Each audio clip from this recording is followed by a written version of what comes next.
Welcome, one and all, because Talking Point isn't Sandy Point. We are here on the sister island, Tobago, not necessarily how we were planning to do it. Unfortunately, while the weather was beautiful the last couple of days that I've been here, today, this very morning, it decided, Tobago, specifically the Crown Point area, needs to have a little bit of rain. And as the sun is now starting to just peek out, we didn't necessarily want to, risk the gloomy weather. So we're indoors for today, unfortunately. We would have liked to share a little bit of the sunshine.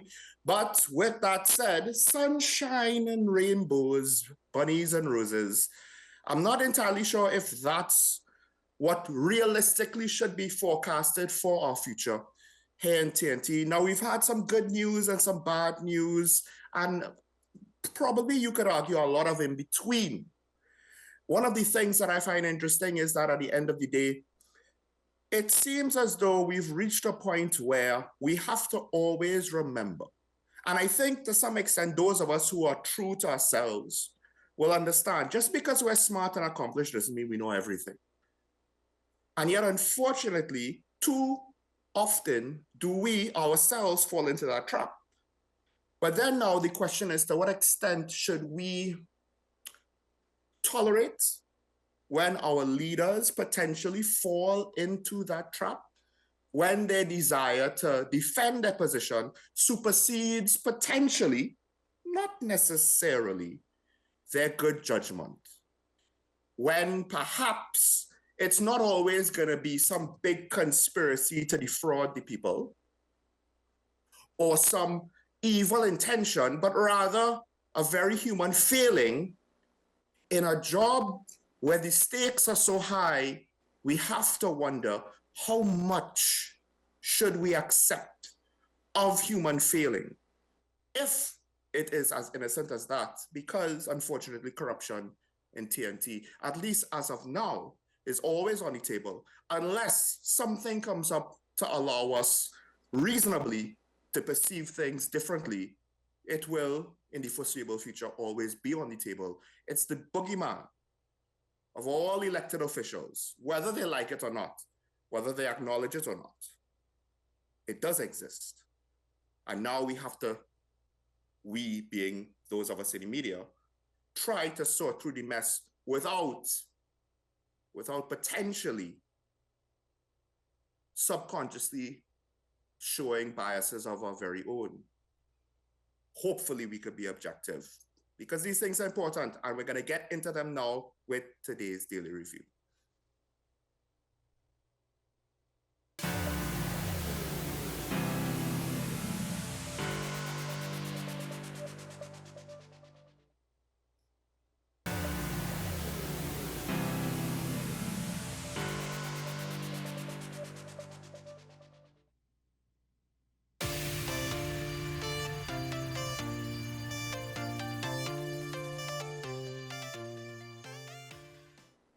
And we're back. Sorry, we had to take a break, but now we're going to get into the Daily Review. And the first story that I have to comment on, because in my opinion, it's that important. And that is, of course, well, the Auditor General, she won her appeal. 3 appeal court judges decided to disagree with the High Court Justice, Westman James, on his decision to not grant her leave with regards to the injunction on the probe, the internal probe by the Ministry of Finance. Now, this is a very, not necessarily unexpected decision, because I myself, not being a lawyer and obviously not being a judge, still did not fully understand Justice James' decision, at least how it was reported, because it seemed as though he was trying to, from the layman's perspective, pull a rabbit out of a hat. Now, apparently, there was a precedent which has been reported in this case as part, I believe, of the appeals court ruling. There was a precedent that Justice James tried to utilize. I believe the government used in their arguments that the appeal court basically said, no, this is not exactly the same thing, because in this situation, the question of bias is reasonable enough. The bar does not have to be set that high with regards to the Auditor General's lawyers, proving their case, because this is not necessarily the point in which where the situation would be determined with any sort of finality. This was literally just, to get leave to challenge the legality of the decision. And the appeal court basically held that Justice Westman James erred in refusing her leave to pursue the judicial review claim. It was something that I believe most laymen, if they followed the story, would not necessarily agree with. But more importantly, I did not necessarily, not that I solicited many lawyers' opinions, but I did not get any lawyer who potentially would have agreed with that decision. So now the Minister of Finance is saying, well, we're going to go to the Privy Council on this matter, urgently, which I find interesting because, and this is not a serious argument for the most part. So I'm just being a little tongue-in-cheek here. But the Minister of Finance's partner in crime, the Attorney General, he basically said on a previous matter, our local judges are so good. Look at how good they are. Ironically, it was a matter where all of the local judges ruled in government's favor until it got to the Privy Council. And then, this is the local government election situation. And the Privy Council basically disagreed. And the Attorney General, I believe he was the one that was basically trying to give our local judges props on how good their ruling was, et cetera, and how they all the local judges agreed with the government. It's only the Privy Council, for some strange reason, did not agree, and they had to call a snap local government election. Now, we have a situation where, well, if one cabinet member wanted to heap praise on our local justices, the Auditor General has a 3-1 advantage here in the ruling, right? A 3-1 advantage. The local judges agree with the Auditor General. So I do wonder, what does this say with regards to the government's chances at the Privy Council? This is something that my colleague Karine Shishera wanted to see happen. She wanted to get to that point, because while the debate of CCJ and Privy Council is constantly ongoing, one of the things that we could be, for the most part, confident about is the Privy Council is so far removed from the region that it is highly unlikely it is influenced by our local politics. Now, we have to live with the fact that it's influenced by British politics, but that's, it's pros and cons that we have to accept at the same time with either system. So I don't know if the government has a reasonable chance to win. I think it's the case where the government, and if you want to be generous, I could see where the members of cabinet have sold themselves. They have bought their own sales pitch. They have drunk their own Kool-Aid, assuming that they are incorrect. Again, we have to wait for the final decision, because even this appeal court decision is not a final decision. It's not a final determination on the matter. But at least as of right now, I could see where perhaps they managed to have an echo chamber, a limited enough perspective where they could honestly believe that they're doing the right thing, despite the fact that people on the outside looking in, not even based on what the Auditor General said, just based on what the Minister of Finance himself said, have pertinent questions on the validity of the government's position.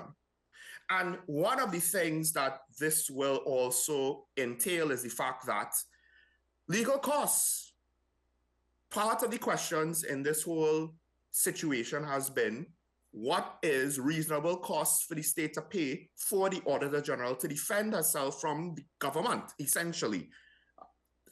Which ironically, the government is trying very hard to not paint it as though it's like that, but essentially, on a practical level, that's what's going on. So now, this is just going to ramp up costs to the state, because essentially the state is versus the state in this legal matter. More on a separate scenario later on.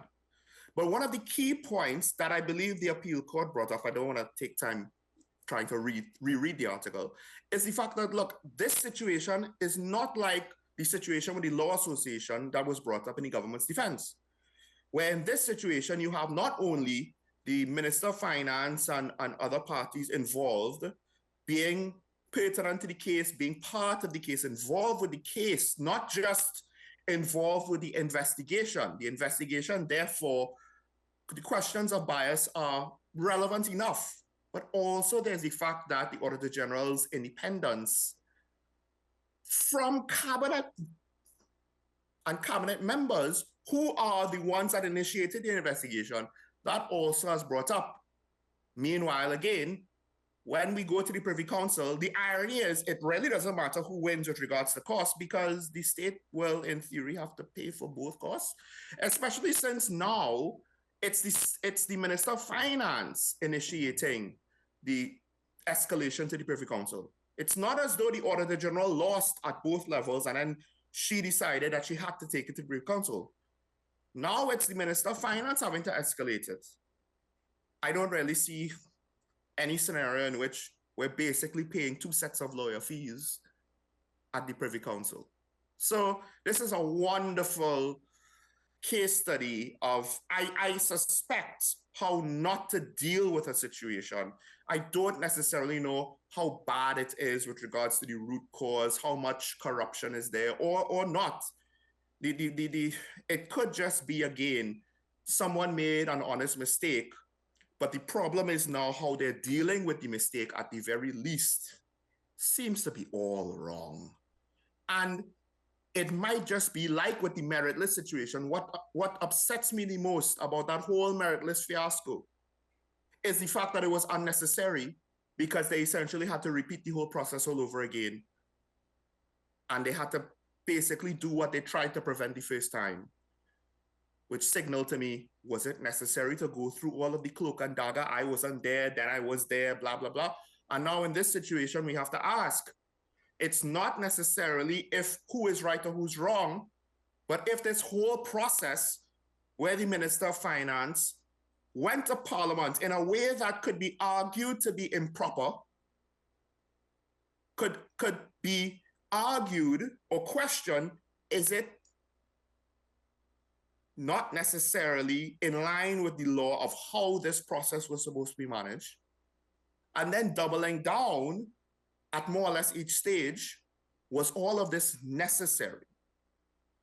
And what I find makes it extraordinarily puzzling is, and they're doing this essentially in an election year. But I will save further comments, because at the end of the day, we're not that close to a resolution on this, so more will come. Meanwhile, let's move on to the next story. Similar situation where I'm left wondering, to what extent do politicians really understand where it is non-politicians are coming from? And this is with regards to now the matter, not that I wanted to keep talking about it, but the Prime Minister, I believe, at PNM Sports Day, he defended the government's position on granting 2 ministers and 1 MP the status of senior counsel. All right, cool, I get it. Now, the Prime Minister made an interesting point. It's interesting. He said last year, members of the legal profession got silk. Some of them were known UNC activists. One of them actually ran for the post of deputy chairman of the UNC last weekend. When they got silk, I didn't hear anybody accusing me of political bias. It's an interesting point, because to some extent, conspiracy theorists should ask themselves, how did this happen? Because I don't think I don't expect everybody to give any benefit of the doubt to just about any politician unless they have a bias for them. The thing is, I think this is an area where the Prime Minister himself might not fully understand what the concept of bias is. If I bestow something for someone on the other side, that in and of itself, in its basic nature, doesn't necessarily show any bias. If I provide something for someone who is on my side, even if it's justified, it brings up the question of bias. The fact of the matter is, Karine Shishera last week said, with regards to the president's husband, it's not as though he did not deserve the honor. It's just that the perception was bad. As much as she might have liked to have done it, it was a bad look for the president to do it herself, giving her husband the status of senior counsel. And that argument is similar in this respect. More importantly, where I think the prime minister potentially went a little too far and he tried to say too much and he potentially undermined his own argument, because I don't know outside of diehard supporters who will truly appreciate and accept this piece of logic. He defended the Attorney General's track record, I believe. Sorry, the former Attorney General's track record. And because he said one who served as Attorney General for 5 years had more law advanced to the Parliament than virtually any other Attorney General. The one who fought on his legs to bring back millions of dollars to this country. When they were made senior counsel, I see claims of political bias on behalf of the PNF. Well, at the end of the day, so some could argue that a lot of the laws that he brought to the table were not laws that were original ideas that were then originally conceived and written by the Office of the Attorney General Legal Affairs and the Ministry of Legal Affairs during his tenure. Some of those things were on the table. To what extent were they tweaked? And then, ironically, to what extent did a significant amount of the work done in the current timeline? It was mainly work to water down the bills when the government couldn't get a 3/5 majority, so they need to water around to pass it as a simple majority. To what extent do all of these pieces of legislation effectively make a difference in society, in the society of Trinidad and Tobago? And let's not forget, one of those laws that was passed had to do with getting a way or creating a mechanism to allow Gary Griffith, because ironically, when his contract was up, he wasn't necessarily in the doghouse with the Prime Minister yet, somehow. So the Attorney General had a law to allow him to continue to act as commissioner, because he is not a police officer of so many years and so forth. So there was a little bit of maybe a gray area, or he wasn't accounted for his situation. So they tried to pass a piece of legislation to allow him to continue to act as commissioner until his contract could be renewed. Maybe that was a bad sign for Mr. Griffith, that his contract was not ready to be renewed when the terms of his first contract was over. And the then AG at the time defended it as good law. It was law that he wrote. It was good law, blah, blah, blah, blah, blah. Until a judge said, no, it's not good law. In which case he said, oh, well, I didn't write the law. And in trying to defend a situation like that, the Prime Minister, it's not that I'm saying that the Prime Minister is a stupid man. He's not. But I don't think it was a wise thing to say, because you cannot defend the situation 100%. There are too many cracks in that argument. Why go there? Now, on the flip side, I'm not sure if anybody is necessarily going to seriously... They might have a case for Minister Young not necessarily deserving the status due to the fact that obviously he's been a government minister for the last 9 years, not been Attorney General, so has not necessarily practiced as a lawyer in any capacity over the last 9 years, at least that we know of. Could be wrong. But with regards to other criteria, ability, work ethic, etc., to some extent, we don't necessarily see a lot of targeted criticisms at Minister Young for not deserving the honor, which is fine. I myself don't necessarily have an issue with the individual. It's just the perception of the situation around him. Ironically, Minister Young apparently is unaware of any sort of public objections or controversy or people being upset at the whole thing, any sort of allegations of political bias, because most of the comments he's been gotten from his peers who's contacted him have been congratulatory and have been positive, which I don't have an issue with believing. I think that's more than reasonable and believable.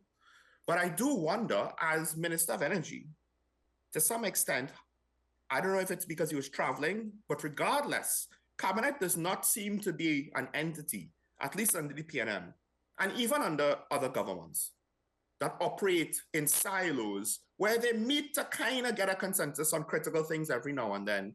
But for certain things, each minister goes off on their own. No, ministers don't generally seem to show that they have been granted independence, which then would allow for leeway, because a minister of energy is not going to be concerned about non-energy things.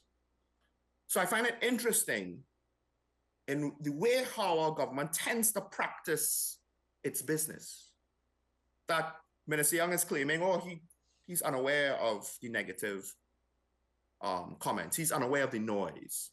And it makes me question, to what extent then is he inadvertently admitting that at least in some way, whether big or small, it could be very small, it could be a coincidence, he is disconnected from the general public discussion of things in the country that is highlighted in part by the media, in part by social media. So there are windows for politicians. It's not always going to be accurate, but they could get a whiff of what's going on. And the Minister of Energy might be quite unaware of what's going on in the country. It's not a good look, because, again, it looks like the people in the ivory tower, they don't know what the masses are going through. And they're confused when they say that the people are starving. Well, let them eat cake. And then when we're upset about it, they're confused even more. Back to the Prime Minister to close this out. When he says that no one accused him of political bias when members of the other side were appointed senior counsel status, well, yes, that's not what concerns people. That's not what's going to readily give the perception of bias. And if you want to compare the situation, you have to compare it to when the People's Partnership was in power and certain members of their administration got senior counsel status. Weren't criticisms raised then? And I think they're all valid. They're all valid with regards to the political leader of the UNC and others getting senior counsel status. Did they deserve it? Was there bias in it? Granting themselves senior counsel status. It's more or less the same argument. So we have to be equal in our criticisms. If the People's Partnership gave a PNM lawyer senior counsel status, that's not exactly the same thing. But now you've opened up the window. You've caused the question to be formed in the minds of the people. When politicians grant senior counsel status to lawyers who support their political opponents, might there be some sort of bias or corruption involved in that as well? As opposed to defending your situation and putting the issue to bed, you have now raised further questions on whether or not, I believe further questions, on whether or not the media should look at all senior counsel appointments with a grain of salt and question their validity with regards to what could the political through lines be. Because politics is a dynamic situation. It's not static where both parties are in the trenches and the members can't peek their head out for fear of being sniped. It's not quite like that. As we saw in the case with one opposition MP who broke ranks, and it might be his last time in Parliament, this last remaining term, or however long he may have. So I say all that to say, Mr. Prime Minister, maybe you should choose your words more wisely with how you decide to defend things, because this did not help. This did not help. Let's take a break. When we come back, we'll continue with more commentary of the Prime Minister's utterances. Stay tuned to Talking Point. Of course, we have the ASP later on. We'll be right back, though, after this.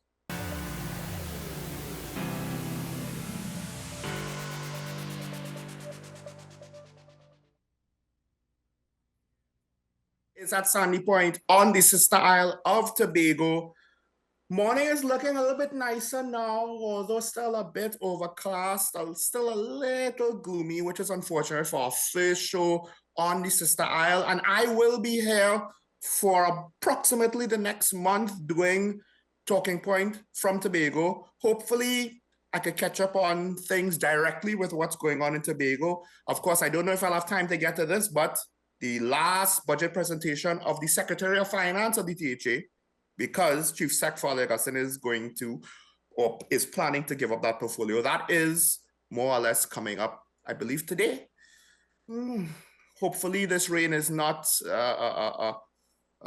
any sort of foreshadowing. But with that said, of course, there is commentary already on Tobago's economy, but I do wonder if it's a little bit premature, but we'll save that for later. There is something that I do want to at least get in, hopefully before the ASP arrives, and that is another statement that the Prime Minister said, something that bothers me. Now, I don't necessarily want to take him out of context, and it's difficult to know exactly what his intentions are. You see, the trick with humans are, we judge our own intentions because we know what our intentions are. But we have to judge people by their actions or their words. It's hard to judge the intentions of others because it's not necessarily easy to accurately know or predict what they are. Now, in this case, the Prime Minister said something very interesting. And again, I hope I'm not misinterpreting him. And of course, technically speaking, he could easily say now whether it is true or not that I am. But he said, on every occasion, we can point to how we have moved our country forward, we being the PNM. And now he did have specific examples where the examples themselves, the statement isn't wrong, right? But if we take the statement for what it is, on every occasion, did the Prime Minister mean we moving the country forward because we're dealing with all of the issues? I mean, the headline for the story in today's Newsday is the PNM consistently, Rowley is saying that the PNM consistently is solving Trinidad and Tobago's problems. And I was wondering, that's one way to interpret the sentence. And maybe he didn't necessarily mean that, but I guess if he should have been specific, because now it's left for us to try to decipher. And even if he didn't, even if he tried to limit it to the examples he was pointing out, Skinner Park, the Brian Lara Cricket Academy, etc., we still could reasonably ask the question, but what about other things? So there are a few stories that I think highlights where this statement loses a lot of its strength because the Prime Minister saying, look, we are solving problems. Well, what about crime? And one of the reasons why crime is such a pertinent question to ask in this setting is because apparently there's a report at the PNM Sports Day itself. 2 teenagers were stabbed with a broken glass bottle because they were accosted by another group of people who apparently they did not know. So we're not entirely sure why an altercation took place. It didn't seem to be any sort of gang violence, at least initially. That's not what's reported. So this situation is somewhat weird, not necessarily anything that implies something bigger, except the fact that even within the vicinity of the Prime Minister at his political party's sports day, there was a stabbing. Now, the injuries were not necessarily that serious. One was wounded. Again, it was a broken glass bottle used to stab or slice the victims. One was cut on his hands, both hands, but the other was cut on his neck. And potentially, I think, unless there is anyone with significant experience who could maybe prove or disprove this fact, once you have sharp object near someone's neck, that is not a low degree of risk situation. That could have been something that got worse, depending on how deep that glass may have penetrated the individual's neck and where he would have been cut. Things might have been very different because the victims are 15 and 17 years old. And while we know crime is influencing more and more young people to join the ranks of criminal gangs. This situation, it's weird. We don't necessarily know exactly what the motivation behind it was, why they got into a fight, but isn't it interesting that a benign situation, potentially benign, maybe it wasn't, escalated to the point where somebody said, I'm going to break a glass bottle and use it. And one would think there would be police presence at the PNM Sports Day because there are ministers aplenty. So just for their own protection, there should be a significant police presence. And in the vicinity of that, someone thought it was a good idea to break a glass bottle and use it as a weapon against people in a fight. Meanwhile, there is also the question that there's another mass homicide, although mass may be implied that it's greater than it actually is, semantically speaking. 3 men have been killed, potentially execution style, not necessarily kneeling in the back of the head, but they were more or less murdered in cold blood, I could say. The assailants approached the house, they cut a hole through the wire fence after walking through the yard of a neighbor on early Sunday morning. One of the victims apparently tried to escape, but he tried to escape through the back and ran into the assailants, pleaded for his life and was killed. And potentially others in the home, 2 others in the home, were also killed in similar fashion after pleading for their life. There are reports that witnesses heard that the assailants were asking for money and jewelry, although to what extent, because the 3 victims aged 21, 20, and 17, to what extent now are you going to rob young people like that? Maybe they're involved in something, I don't know. I don't necessarily want to speculate or encourage speculations at this point in time. But then to go on to essentially murder them after a robbery, at its basic level, and this is why we need to wait on more information, but if generally what's presented to us by the news media now is more or less most, if not the full story, then there's a chilling question with regards to home invasions will now automatically lead to your death, even if you cooperate, because it does not seem as though the victims try to resist. You're not safe in your own home. This is not just you being robbed now. Now the implication is, to what extent will it escalate? Because to be fair, with a poor detection rate for murder, how much do criminals risk if they escalate their crimes by murdering their victims for robbery? Because in theory, that's why you don't murder robbery victims, because you face harsher penalties, right? So you want to limit things in case you get caught, but do they have a significant risk of getting caught? Maybe, maybe not. The crime is so brazen and bold that there might be many other witnesses there.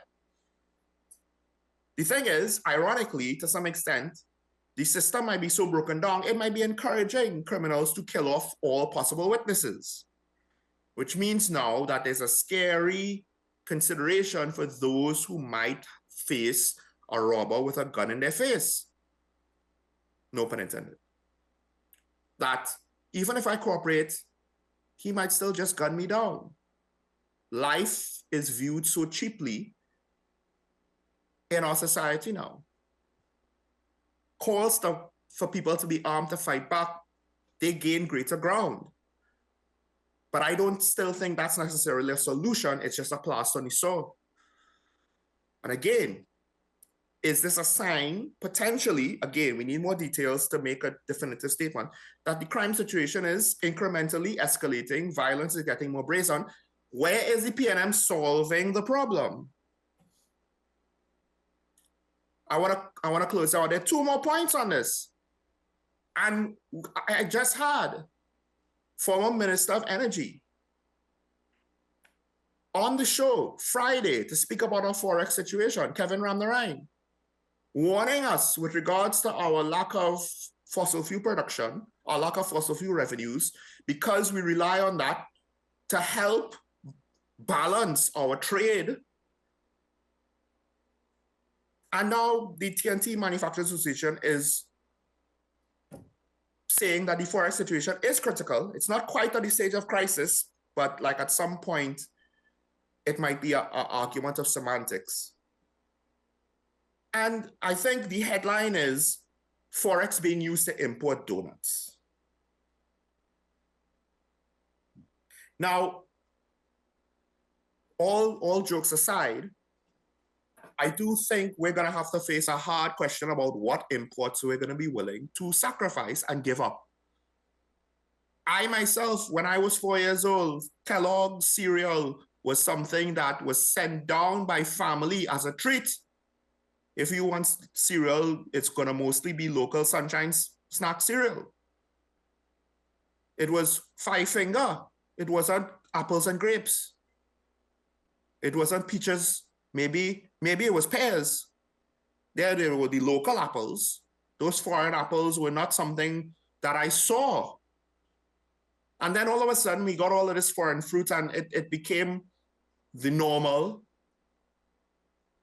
And I get it. People might see this as a bad sign and might want to blame the government. And to some extent, they are responsible. But we are also responsible for our habits, for our demand. And more importantly, at some point, part of the problems that we're facing doesn't have an easy solution, and we're going to potentially have to accept sacrifices. Are we going to be willing to do that? Because we're patronizing all the foreign brands and we're ordering all of the foreign goods online. And then finally, to close out, so where's the solution for the forex situation? Beyond loan financing, which for the next 3 years might be the only thing on the cards, there's also an MOU from the Exim Bank. Now, to what extent is that a grant? Is that a loan? Not entirely sure. Maybe I should reread the article, to be fair. But the long and short is the Minister of Finance is bringing in more foreign money. But the last thing I want to point out to, government is solving all the problems. Well, ironically, there's one government minister with a problem with the TTPS, and that's because Minister Foster Cummings is suing the state over a leaked TTPS special branch report, which paints him in a negative light. And he apparently, I believe, at least at some point, wanted the police to correct the mistake. He's already filed defamation lawsuits against Senator Lakshmi Dayal for presenting that report to the public. Now, the fact of the matter is, ironically, think about it exactly. I don't necessarily have an issue with Minister Cummings carrying out this lawsuit on the face of it. My issue is the fact that, to some extent, he's a cabinet minister and cabinet is running the country. Therefore, the people at the top of the hierarchy of the government are the elected officials of the party that he is a member of.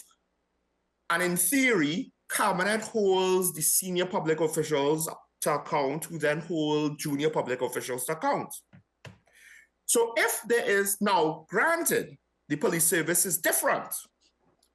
Police service is supposed to be independent. So to what extent now does the police service have to correct a leaked special branch report, which one could argue, was it the police's intention to leak it, or was it an individual? So how could you be going after the state for the leak? But if there's a question about a lack of accountability in the police service, while the police is supposed to be independent, in the long run, government does have some oversight. And more importantly, there is a lack of accountability, in my opinion, in public service, national security, et cetera, et cetera. And I just find it interesting that, well, now a minister is basically having to complain to the court, hey, someone has to hold these people to account. They can't just be doing this willy-nilly. Now, the government can't tell the police who to arrest and who not to arrest. But to some extent, in the long run, they should have some measure of what's the way to hold them to account. You know, on basic things about doing their job. I mean, they picked the commissioner after all. And this is essentially the commissioner runs the police service. Well, technically speaking, The commissioner involved at the time was, I believe, picked by his own administration. So the long and short is, I find it somewhat ironic, looking back at it now, this morning, it seems as though Minister Cummings, and I'm not necessarily saying that he's wrong for doing it, or he's doing anything illegal, or whatever, or the report is true, or what. I'm not saying any of that. I'm just saying there's some irony here that Minister Cummings is basically going to complain to the court about a lack of accountability when he is a minister of government and he's suing his government. He has been allegedly wronged. He is claiming to have been wronged by a fraction, a portion, a service, an entity of the government.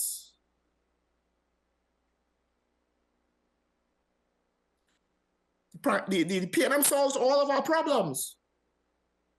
PNM can't even solve one of their own cabinet ministers' problem. And I'll leave it there. ASP is here, so we'll welcome him. He'll be in studio. I'll be in Tobago. We'll be right back after this.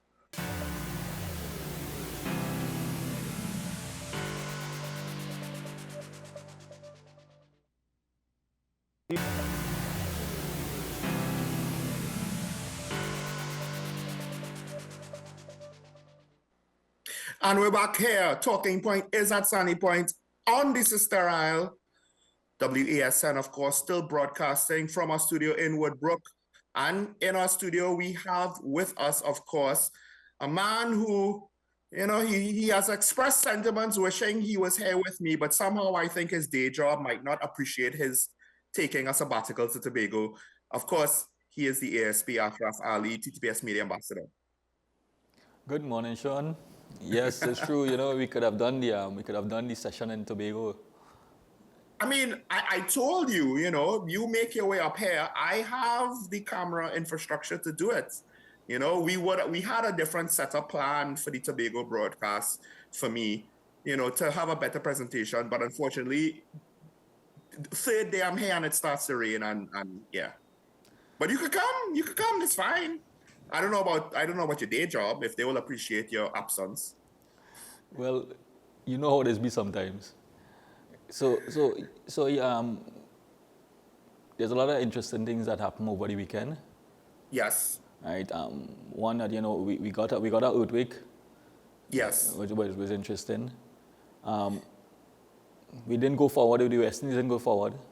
That was more sad at the same time. Right. So I don't want anybody started to be talking about all the niceties and all the present things. And one of the things that we are trying to concentrate on this week now, is the issue of graduation, where a lot of students would have graduated. Persons would have been happy to be graduating and moving on to the next steps in life. And part of graduation is graduation parties and graduation functions. And we continue to inform that there are risks that that teenagers take when it comes to graduation and the excitement and the euphoria of graduation and what they indulge themselves with in graduation. And one of the things is that that the use of alcohol, and sometimes to the context of the abuse of alcohol mixed with other drugs, poses a lot of risk and challenges to many children, and it can be a serious decision that they make that may become a life-changing decision in some circumstance. So we have to be very careful of that, and parents need to understand that they need to don't put their head in the sand, but have this type of conversation with your children as to the use and the abuse of alcohol and drugs and other type of drugs that is now on the market that we have to be careful about. Well, I mean, it's one of those things, right, where I do wonder, it's similar to what I said about when you're home security, or when you're approaching your home and you some people might kind of take things for granted, or they don't want to necessarily go through the hassle of being extra cautious. And I wonder if it's something similar where, oh gosh, don't be a stick in the mud, don't, let the children live a little, and then things kind of get out of hand. Depending, I know that a lot of parents, they might either think they know their children or what have you, but there's always the risk that things get out of hand, even for well-behaved teens who want to let loose, who want to have a moment of exuberant celebration, and things could potentially happen. And who wants to be lame parents? Some do, some don't. And I do wonder, those that don't want to do so, they potentially do themselves a disservice and their children because they're too lenient. And at times, the nature of accidents are no one expects them to happen. No one necessarily sees them coming, right? Unless negligence is involved. So how is it that a parent, you think you know all of the parameters and it's safe, but accidents still can happen. And when you apply a heavier than normal amount of drinking for young people who should not be that experienced drinkers with other factors, it's a recipe for potential significant accidents with great consequences. And sometimes the accident is not only the issue, it's the circumstances at certain venues, and sometimes you may have other offenses taking place in terms of psychological offenses that persons would suffer. Let's put it, so persons may have suffered a rape or date rape. That alone in itself takes an individual to another level in terms of the trauma that they would have gone through in that circumstance. So yes, there are certain type of drugs that we have to be cautious about. And in these parties, we call party drugs or date raping drugs, something like ketamine that is being utilized now. Yes, and it is in Trinidad and Tobago. It has been identified and have been involved.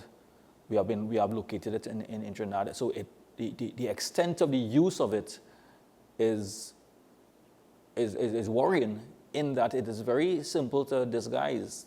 It's easily dissolved in liquid, and can be placed into persons' drinks at parties, unsuspecting individuals, and then other things can happen. So you have to have a conversation with your children, boys and girls, young teenagers, young teenagers, to inform them about these things do in fact can happen, and there are great possibilities of these things happening. Well, then there's another factor to consider. Now, of course, some graduates with regards to Form 6 might already be driving. Not necessarily all. And then you could have older Form 5 students also now starting to drive. And in some cases, I do remember at least one of my classmates, I won't say who, I can't remember if he got a rental car, which might have been even then illegal for him because he was not over 25, or he was loaned a car by a family member. So you would have people who are not regular drivers potentially now driving for their graduation parties, and then after they have this ceremony with their school, they might want to go to the next party and they're going to continue driving. And you're going to then combine that with a heightened amount of celebration and alcohol. And I do wonder if also that is another situation where there are times when parents don't necessarily think, because some kids, they don't necessarily, reveal the extent of how much they drink and how much, and if at all, they even smoke and other things to their parents. So is this a case where you would advise parents, look, you all need to be a bit proactive, and if necessary, be a bit uncool for your kids, because 2024 also has a lot of other complex variances with regards to crime, with regards to road safety, that already makes it riskier now than when, say, I graduated Form 6 or when you graduated Form 6. And it's so true. So it means now that whether you believe that your children, your child is responsible enough, I'm simply saying that we need to have the conversation still. Just to reinforce some of those things to your children. Because your child might be the responsible one, but at the same time, when you go to when the child go to a party, the environment itself and the influences of the environment, your child might be the one that was given the drug, right? To see how, because and that's the first time that child may have even experienced something of that nature. Just imagine the first time you're experiencing a drug, not even alcohol. So you had never drink alcohol before, but you start off with something a little extremely higher than the contents of than alcohol. What that can do to the individual physically, you don't know how that person behave. Ketamine is known to put somebody in a state of unconsciousness immediately in a very short space of time, right? And disassociated behavior in the sense that they may feel that they can do a number of different things out of the normal, and that is a risk associated with these type of drugs. Is not to say that it's just taking a drug and you feel in a particular way, but is how you feel and what you intend to do and how you want to behave after that. That's adding to the additional risk associated, as I've now mentioned, where we have young children already driving in the roads are wet, you're lineman whole night, so you're tired. Add all of that together, it's a recipe for chaos and yeah, increasing you're ticking off all the boxes for high risk behavior. So and that is what your parents need to understand, that you need to have these conversations. You're supposed to know your child. Let's be real. You're supposed to know your child to some extent. You may not know everything about your child, but you should be able to have a conversation like that. You know, your child is going out to have a party night. Might be the first time they're going to have this party. Might be they are accustomed going to parties. But if they are accustomed going to parties, because of the fact that we have now been getting more information on the amount of day drugs and the amount of additional drugs that are being used out there, it's a conversation that you have to have with them, right? Because there are, in fact, a lot of things. You know, recently they would have arrested an individual in the Southland with a quantity of meth, right? Very, very, very interesting, but at the same time, it's worrying for us to know that there's an elevated amount of different type of drugs in Trinidad and Tobago now, and that has been used across the board. Right? So it's worrying at the same time. I think this is also a case where parents, this is why the ASP and other media ambassadors say you need to engage with the kids, know who their friends are, so you know who might influence them, who could potentially influence them in these environments. Hey, live a little. And then like the ASP says, and then living a little could be a drug and they've never done drugs before. It could even just be weed, but they've never done it before. And then things get out of hand, things get accelerated. And I think also we need to appreciate the fact that the risks are not all just, car accident because of drunk driving. Like the ASP pointed out, you know, there could be narcotics with bad intentions, but regardless, the risks are varied. And even if your child survives, let's just say they're involved or they're implicated, they didn't even have to partake.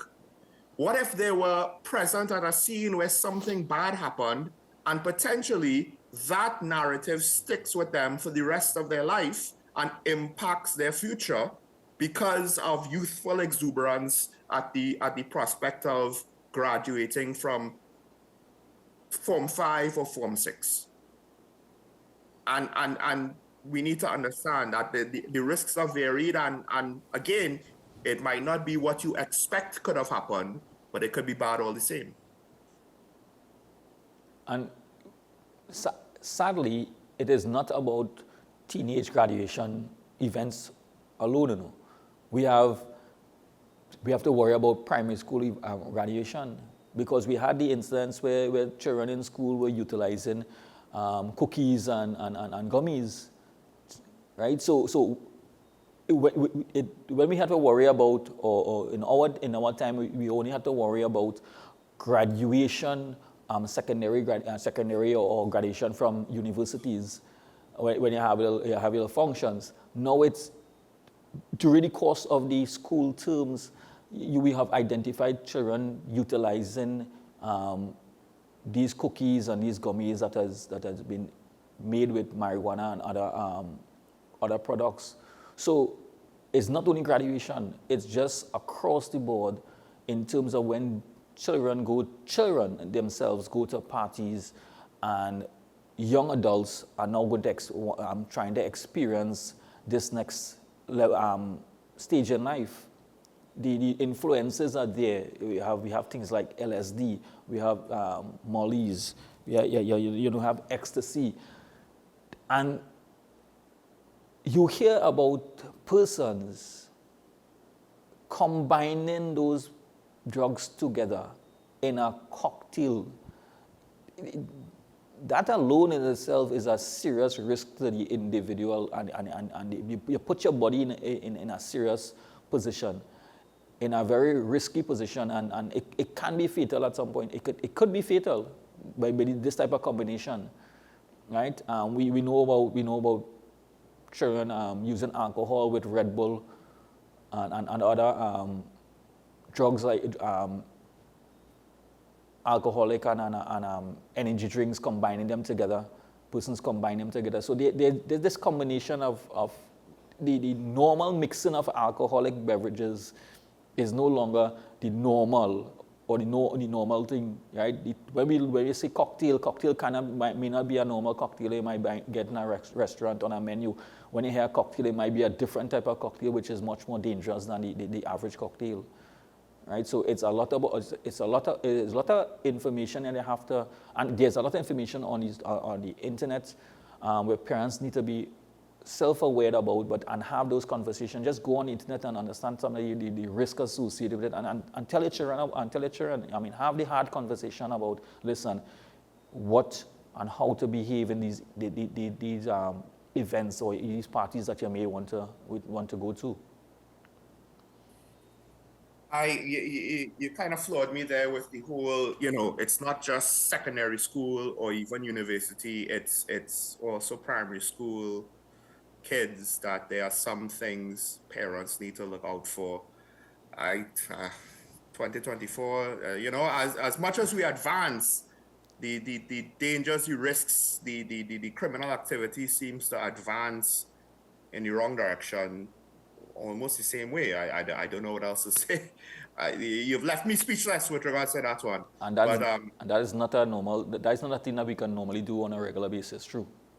Yeah. So, folks, the warnings are out there.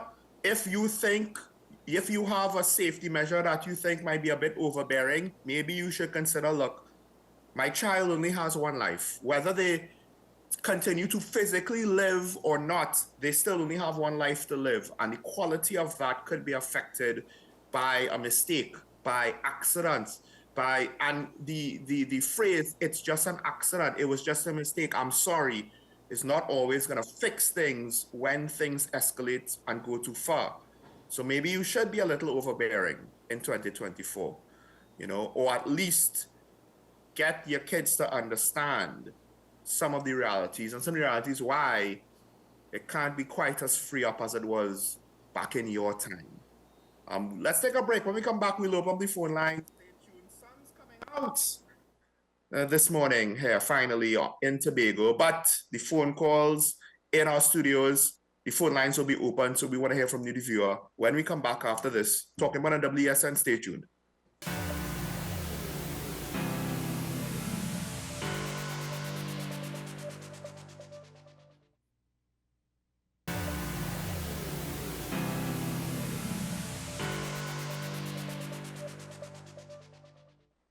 And we're back. This is Talking About a WSN. Michael Small here with Ashraf Ali. Ashraf, I don't know if you noticed, I'm a little bit Toasted compared Toasted? to how I usually look. So that means you were having a very good time in Tobago. Enjoying it, No, enjoying the sun relatively and speaking, sand. yes. Enjoying But sun and sand, right? let's just say the sun made it unpleasant. The sun made it. It was quite stinging yesterday, and but it was nice. It was nice. It was alright. But with that said, of course, now as much as I'm experiencing, the beauty of the Sister Isle, we also want to experience the commentary from you, the viewer, questions, concerns. Maybe you disagree with me. Maybe you have something to add to the warning that the ASP has for us today. Maybe you have some experience and have some practical knowledge to pass on with regards to keeping your children safe in situations like a graduation. Of course, Island Crashers is coming up. I believe soon I will be, unfortunately, in Tobago for that grand festivities, not partaking, obviously, but that also is going to be a lot of what we just spoke about here might be present there. So call in, have your say. And actually, speaking of Island Crashers, while we wait for any calls, ASP, it's a situation where young people go to Tobago to party. And I do wonder if, to some extent, if there are any specific concerns that the police have, because from what I understand, the young people are chaperoned and they're generally not as independently mobile as they might be in Trinidad. But at the same time, things happen. Well, you know that children will be very creative, Yes. right? So there will be opportunities, and they will create opportunities to get these type of drugs and other items to experience. There's no questions about it.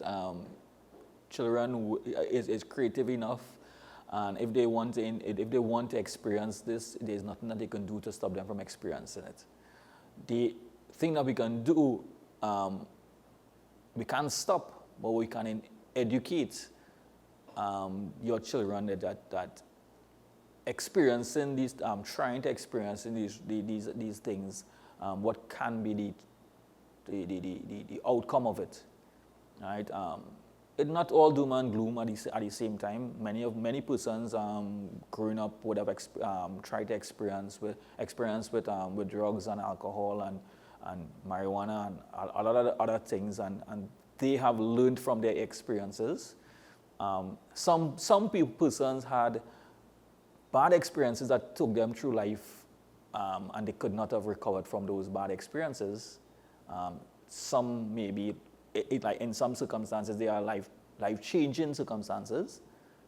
Right? Some end up in circumstances that, for want of a better word, they could not have gotten out of anymore. Right? Some persons may have lost their lives, right? Or they may have realized that they lost lives of friends and families, or some colleagues would have lost their life because of some actions that they would have taken, or some type of behavior that they would have gotten themselves in. And mostly, the one that is most relevant to that is that drinking and driving. We know a lot of children, a lot of teenagers may be drinking and driving, and we know on our streets that sometimes accidents do occur. The driver would have survived, and their colleagues or their friends would have lost their lives. I mean, that is something that you have to live, and vice versa. One of the occupants in the vehicle may have died, and you have to live with that for the rest of your life, because you may or may not have contributed to the accident, but it's a traumatic event overall. Well, pause on that there. There's actually an incident from way back when I do want to bring up, but we do have a caller from San Juan that has been waiting for a little bit now. San Juan, good morning. You on the air? Yes, a very good morning to you, Sean Michael. Morning, morning. A very good morning to the superintendent. Morning, sir. Yes. Sean Michael, I understand that you're in Tobago. Yes, I am. Yes, I am. All right. Well, you have to look over both your shoulders, your right shoulder and your left shoulder. Always bear that in mind, because crime, just like in Trinidad, seems to be a runaway horse, and it seems that the police up to now they cannot get a handle on the crime. So this crime sees, from all appearances, it has spread from its tentacles from Trinidad and gone across to Tobago. Because I would like to come to Tobago, but I'm scared for my life. But anyway, what I called for, Sean Michael and Superintendent, if I am to understand the Superintendent, from what he said last week, he said when he left the studios of WESN on Gala Street last week, Monday, 1 week ago, I got the impression, this is what the impression that I got, that he was heading down to the DPP's office to seek an interview with the DPP, Mr. Roger Gaspard, or maybe the Deputy DPP, June Honoré Paul, because on the 4th of May, earlier this year, 4 people were murdered in the HDC housing complex in Harding Place, Cocorite. And we were told that the following day, an individual was trying to board a flight to go abroad. I think he was heading to New York, the United States of America. The individual was stopped at Piaco International Airport. He was taken back by the police to his place of abode. They searched his place of abode, and they found illegal arms and ammunition, and that is a charge by itself. We have not heard from that time the public who are interested in this matter, what has become of that individual? Has he been charged? I think Superintendent promised that he will get some feedback to tell the public. I don't know if he had an audience with the DPP, Mr. Roger Gaspard, or the Deputy DPP, I think her name is June Honoré Paul. As to, we eager citizens want to know what is the position with this individual who was stopped from boarding a flight to go to the United States of America. He was a suspect in the case. I have to be careful with my language, because I cannot say the man is guilty of murder. He has not been charged. You are innocent until proven guilty. But we, the members of the public, there was a big brouhaha by the police that they were able to intercept this individual before he boarded a flight to the United States of America. What has become of this individual? He was taken back to his house. Illegal arms and ammunition were found at his place of abode. What is the position?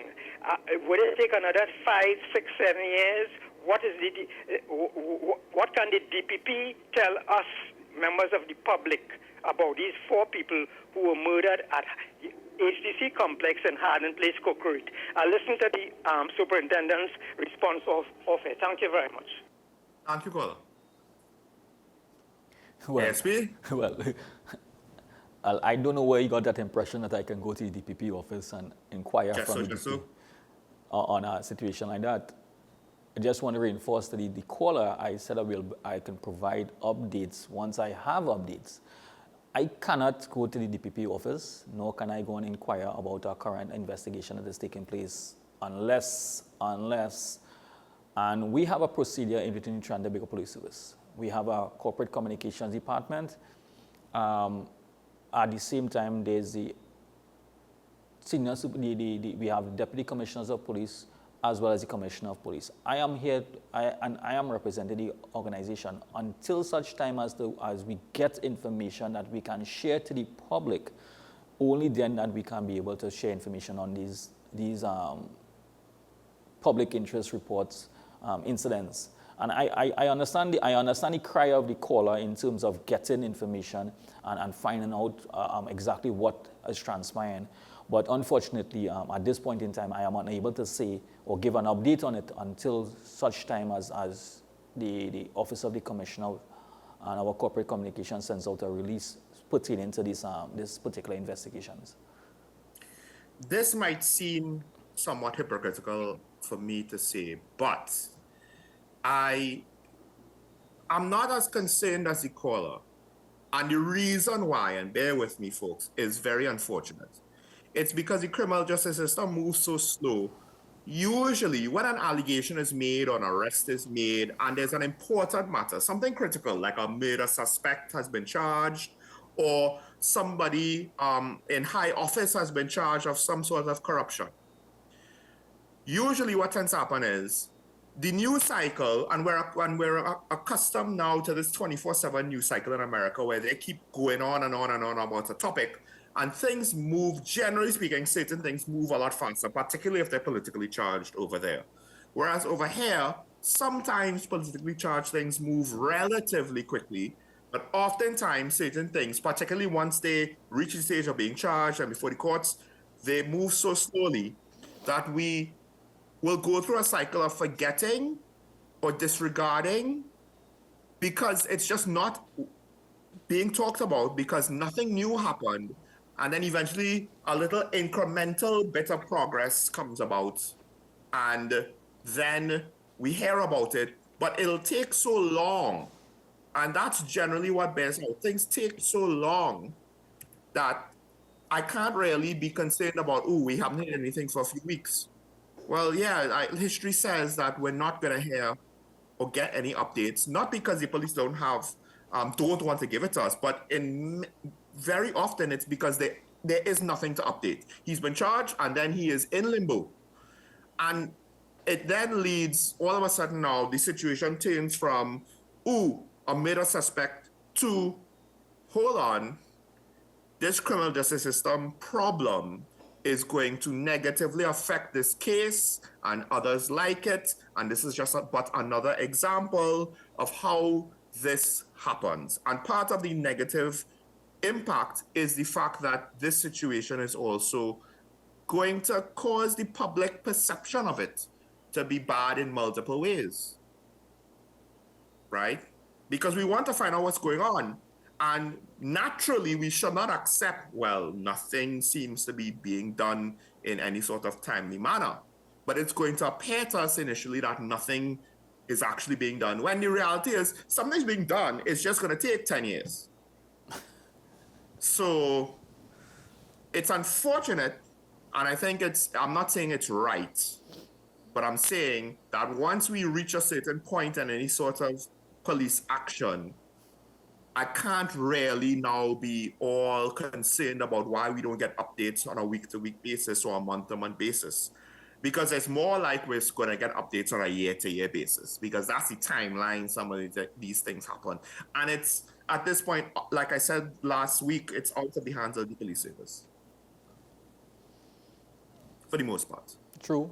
And once a matter goes to the DPP's office for advice and directions, if the DPP gives instructions to charge, that's it. We cannot speak about it anymore because of the fact that the person has been charged and it is subjudicial.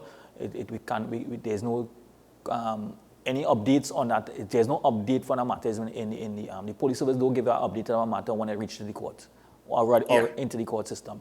If the DPP in reviewing the file realize that there is need to do additional investigation and collect additional evidence, that is not for the public. It gives direct instructions to the police how to proceed to go forward. So those type of information is not really available and will not be available because of ongoing investigations, right? So I understand the information that the public wants to get updates on these type of things, but it's not the procedures that legal procedures that has to be adopted. Yeah, I think you made a point there that I want to reiterate and highlight, that once it reaches a certain stage, you've charged the person, you've already arrested and charged him. The investigation, that's the purview of the police. If anybody is going to have the discretion and the judgment to speak to the public on that, it will be the police. Once we've investigated, we've arrested, we've charged, then it goes to the prosecutor. And we see this throughout other jurisdictions.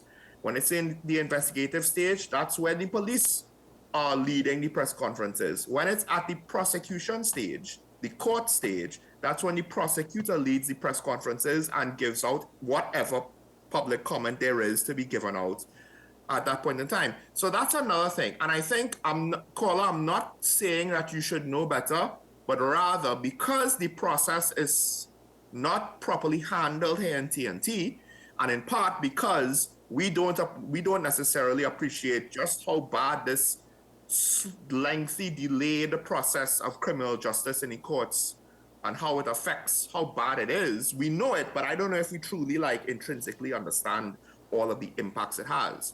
The situation is not proper, so I can't fault people for having these sort of complaints, even though technically, yes, it's out of the police's hands. But we have not, as a society, our leaders have not managed these situations, I think, well enough so that the public will have realistic expectations in these matters to know what's reasonable to demand for and what's not reasonable to demand for out of the authorities. Well, now, with that said, I want to go back to the talk about, young people and intoxication, because there was a situation in Tobago. I was quite young at the time, so I don't know all the details, and it's relatively hearsay. But one of the things, ASP, that I remember hearing about was at a rum punch parties. This is not a fete. This is not a young people party. But at a rum punch party, a teenager of age that I do not know what his age was, if he was 18 or younger, apparently some of them decided to, how do I put this? They had a bet to see who could drink more rum punch. And that, given the rum punch in question, it could have had punch in it. That was a bad idea, obviously. And it led to some, fortunately, the consequences weren't too severe. But it's just little things like that I do wonder, to some extent, where were the parents in this situation? Of course, you could argue why were they continue to be served. But again, young people could be creative in how they try to bypass professional safeguards on serving anybody too much alcohol. Now, you brought up a very interesting scenario there, and which is a reality of our current environment, that when young people, and in accordance to the law, 18 and under, that is considered a young adult. And we're not talking 16 here for the purpose of working under the labor laws, right? We're talking strictly 18 and under. The Dangerous Drug states that the Dangerous Drug Act and also spoke about not selling to persons alcohol to persons age of 18 and under. The reality of this is that there are many instances where we have events such as where alcohol is not sold, but we have cooler fetes where entry to the fete is not by age, but by a ticket, right? And when you have cooler fetes, is the individuals or the group of individuals, be it 18 and under or 18 and over, are all indulged, or maybe the ones indulging in drinking of alcohol where nobody knows the age of the individual other than the group that they were in, right? And they use alcohol in that context. We have so it's very difficult in one situation, in one hand, to say that we enforcing the law in terms of offering for sale alcohol to young adults and minors, when we have events where they are in the events, right? Because there's no age limit for the event per se, but it's a cooler fete, and the persons around are drinking alcohol, and they are also exposed to it and drinking alcohol, right? So it's a level of responsibility by not only the parents, but young adults who are within this group. Sometimes it may have, you might be the adult, the actual adult in the group, and there's a teenager who wants to experience or wants to be part of the group, you have to make hard decisions at that point in time. Yes, are you allowing that teenager to experience alcohol? But at the same time, how much, like they mentioned just now, where you want to drink as much as you could drink and have a bet. There are a lot of risk factors associated with that. Right? Medically, the body can be overwhelmed with the amount of alcohol and cause some serious problems at that point in time. Right? So holistically, we have to do what we have to do when it comes to safeguarding teenagers and young adults. Whether we like it or not, we have to figure out a way how to safeguard them from themselves in our society, because they want to be part of, they want to be exposed to a lot of different things, and it is there for them to be exposed to. All right, it is open to them.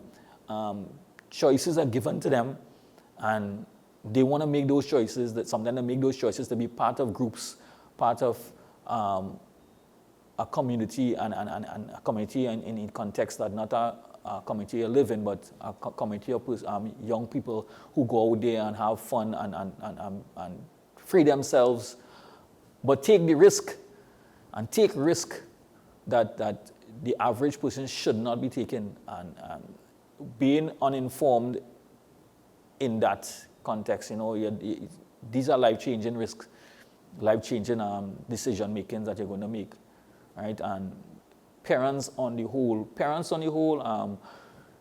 it don't have to be parents alone. If you're a young adult, family members need to have conversation with their families and tell them about some of those challenges and some of those issues and the risk associated with some of them.